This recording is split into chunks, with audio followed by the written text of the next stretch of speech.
Alright, Logic fans, welcome to our third and final video, and it's going to be a short one on to close out section 2.3. So this is video 2.3c, finishing up our study of logical equivalence.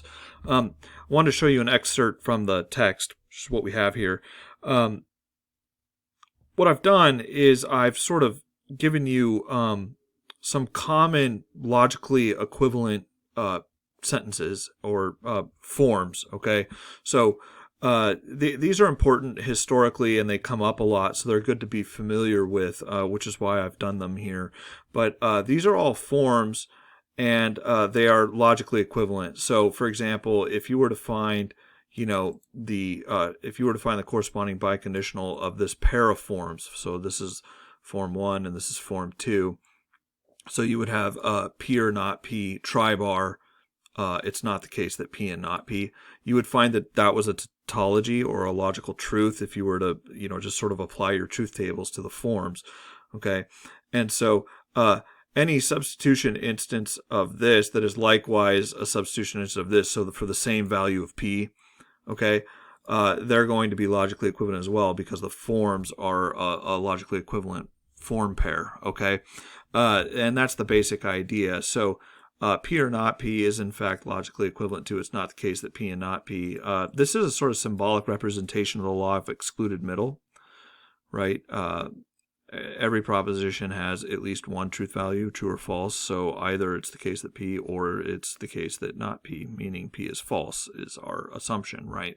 So, and this saying, imagine this one without the leading negation. So if I just leave out the leading negation, it's just P and not P. That's a contradiction. P is both true and false. And then with the negation, you're saying that's not the case. So this is like the law of non-contradiction, right? And it turns out that, and you can run the truth table for it, okay, that these are logically equivalent form pair, okay? All right, so I thought it'd be cool for you to just see some of these. And in the exercises in the textbook, there's quite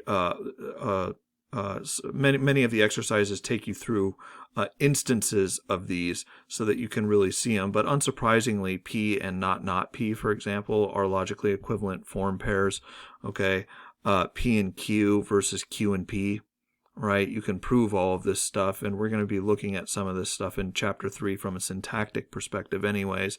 But P and this whole unit is logically equivalent to this whole unit. It's sort of like the parentheses just shifted over to the P and Q, right? Those turn out to be logically equivalent.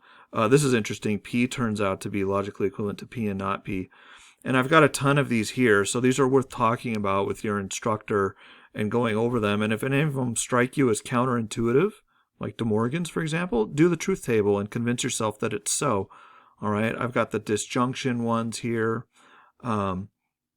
And so these are all good for you to look at. Idempotence is a really interesting one, and we will have occasion to talk about this again in Chapter 3, but P is in fact logically equivalent to P or P. That might be a little bit of a surprise to you, but that's true, and do a truth table to do it out. You'll only have 2 assignments to do because there's only one propositional form type in this case, okay? So that's interesting. So P or P does in fact imply just P by itself.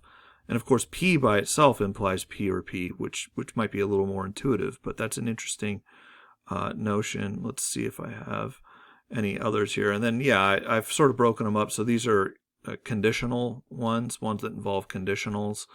They're here, biconditional ones here. So be sure to take a look at this in the text and some of the problems. And I just sort of wanted to collect them all here for you to be able to see them in the textbook. These are not the only ones, but they are some of the ones that pop up a lot and are going to be nice for you to be familiar with in terms of performing well in your logic class. All right, logic fans, good job. That's it for this video, short and sweet, and we'll catch you on the next video.